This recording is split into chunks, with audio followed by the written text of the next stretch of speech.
বিজেপির চর্চা তো লেগেই রয়েছে। দেখুন, ব্যাপারটা হচ্ছে বিজেপি তৃণমূলের বাইনারি পলিটিক্সকে আরো স্ট্রং করা হচ্ছে। যত ভোট এগিয়ে আসবে দেখবেন বিজেপি তৃণমূল তত লড়াই করছে দেখাবে। 4.5 বছর এই তৃণমূল বিজেপির যে অন্যায়ের বিরুদ্ধে সেই অর্থে তাদেরকে চর্চা করতে দেখছি না। এখন এরা প্রধান বিজেপি বিরোধী দল হয়ে উঠে আসবে, এটা একটা পার্ট আমি মনে করছি, আর কিছুই নয়।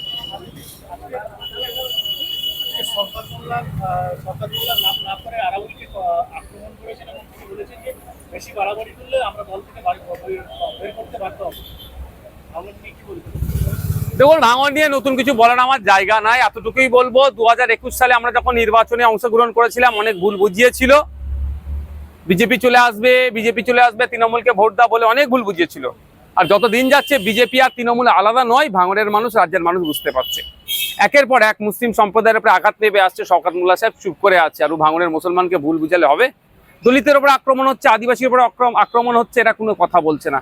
এটা ভালো করে বুঝে নিয়েছে শওকত সাহেবদেরকে ভাঙড়ের মানুষ রাজ্যের মানুষ জবাব দেবে। সুতরাং সেখানে আরাবুল বা অন্য কেউ ফ্যাক্টর নয়।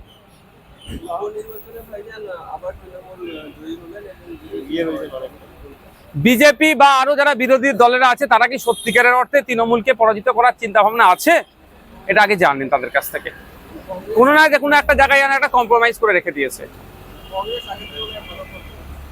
এটা রেজাল্টটা অবিজেপি তৃণমূলের পক্ষে আসতো যদি গুছিয়ে এটা ক্যাম্পেইন করা যেত, যদি গুছিয়ে এই নির্বাচনটাকে কন্ডাক্ট করা যেত। দুর্ভাগ্য জাতীয় কংগ্রেস বা তার সাথে যারা আছেন তারা সেই ভাবে নয়। এই নির্বাচনে, এই সিটটাতে উপনির্বাচনে তৃণমূলকে ব্যাপকভাবে ধাক্কা দেওয়ার জায়গা ছিল, সেটা কিন্তু কংগ্রেস বা বিজেপির প্রশ্ন আসছে না। আর যারা বিরোধীরা আছে তারা ঠিকভাবে কাজে লাগাতে পারলো না।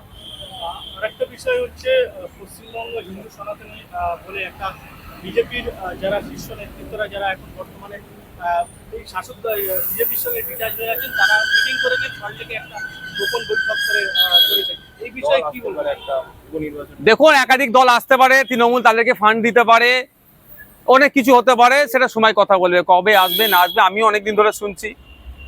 যাদবপুরে বিজয়গড়ের ওখানে একটা দল রেজিস্ট্রেশন হয়েছে নতুন, সেও আমরা ইসিআর ওয়েবসাইট থেকে তথ্য পেলাম।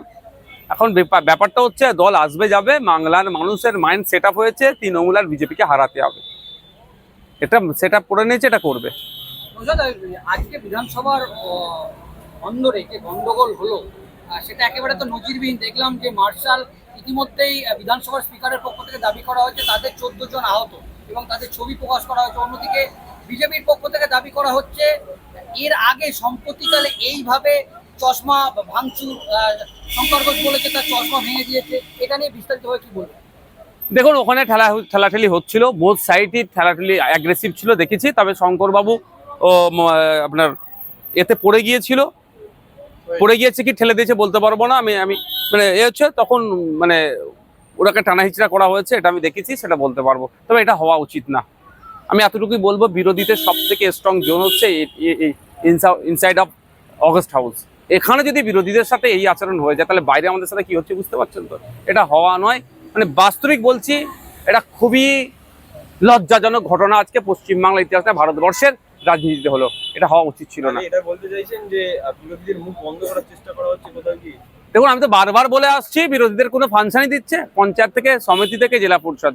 এবার আমি বিধায়ক হিসাবে বলছি, বিধায়কের লাইনের ঠিকঠাক টাকা খরচ করতে দিচ্ছে না, ডিস্টার্ব করছে, বিভিন্নভাবে মিথ্যা মামলা দিচ্ছে, তো এটা তার বাইরে নয়। নিয়োগ প্রক্রিয়ার পরে আবার এই স্কুল সার্ভিস কমিশন নিয়োগ প্রক্রিয়া চালাচ্ছেন, তার বিরুদ্ধে চাকরিহারা সংগঠনটা আবার একাংশ আবার হাইকোর্টে। দেখুন, একটা কথা বলি, তৃণমূল কংগ্রেস দুর্নীতি করেছে, দুর্নীতির দায় আজকে 15,004 জন মতো টিচার মাথায় নিয়ে ঘুরছে। এটা কেন ঘুরবে? যারা গ্রুপ বি গ্রুপ সি যারা অন্যায় করেনি তারা কেন এই দায় মাথায় নিয়ে ঘুরবে? রাজ্য সরকারের উচিত যে রিভিউ পিটিশন যেটা করেছে, যারা যোগ্য তারা 1 মাস টাইম চেয়েছে, 1 মাস টাইম দিয়ে রিভিউ পিটিশন সুপ্রিম কোর্টে যেটা চলছে সেখানে সঠিক তথ্য দিয়ে দিও, 22 লক্ষ এমআরসি পাবলিক ডোমেনে দিয়ে দিও, এবং সত্যিকারের অর্থে কজনকে অবৈধ পন্থা অবলম্বন করিয়ে ঢুকিয়েছে তার লিস্টও পাবলিশ করা। Thank you.